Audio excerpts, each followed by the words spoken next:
beside her. I took this all in and decided I was not going to be shoved off my life's path. I was going to plug my ears, ignore the issues, and follow my dream to the end. I was going to decipher the language of some large-brained non-human species, creating a Rosetta Stone of sorts to end the solitude of my species. We needed to hear what another animal on this planet was saying, I thought, because it seemed that we were going mad in our isolation. A lofty aim for a teenager, I know, but this is what I wanted to do. Of course, things are so much simpler when you are a child, and so I failed to stay true to my 15-year-old self.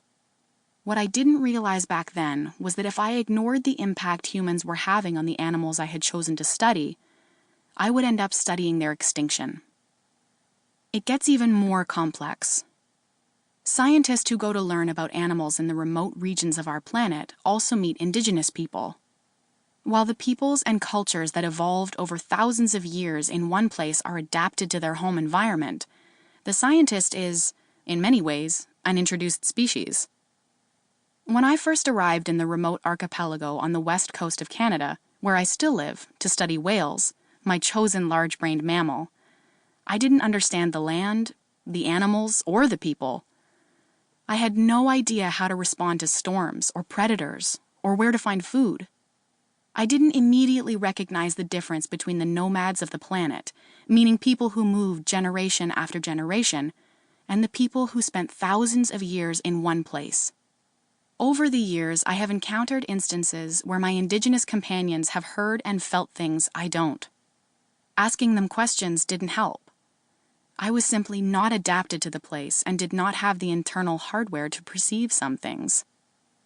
However, the act of doing science, decades of continuously counting the number of birds or fish, the minutes between whale blows, the date the herring arrived, the amount of rainfall, leads to a gradual understanding of a place. I learned to expect the rush of black and silver herring schools roiling beneath the surface of the Pacific Ocean, pulling huge spring salmon in their wake, with the A-clans of the northern resident orca on their tails. As I began to feel the pulse of this place, I perceived the difference between normal and exceptional. For example, a healthy run of salmon, as opposed to a run of salmon that never arrived. Seeing the missing pieces is important too, because they affect the world as much as the things I can see.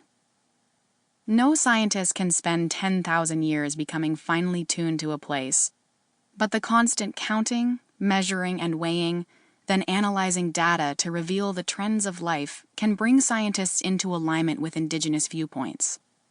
As a result, when the big machines of industry advance on us, whether clear-cutting forests, damming rivers to flood valleys, or exterminating animals for profit, scientists can see the running cracks as they form, undoing the entire web of life. We see the disappearances. We are emotionally hurt by the loss, and naturally move to take a stand with the people of the place, the indigenous people.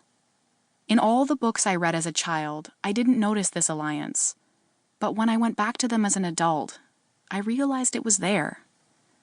It is not an easy relationship for many reasons, but saving our planet and acting in accordance with indigenous tradition are one and the same. Salmon and people came back to the coast of British Columbia together 10,000 years ago as the glaciers receded. The land had been scraped down to bare rock by the crushing weight of the ice. Salmon, swimming up the rivers by the millions to spawn and then die, helped rebuild the soil, feeding trees that eventually decayed, became soil, and fed new forests. As much as killing was important to the survival of the humans, so was stewardship. They had to make sure they left enough for tomorrow, for their children, for the future.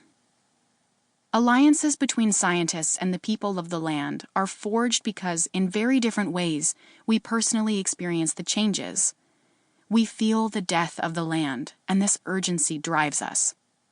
Thinking I could ignore the urge to push back against the destruction of the place I came to think of as home was a child's view, because standing in this place, the harm was advancing on me as well. I have so many questions. Do world leaders and CEOs of oil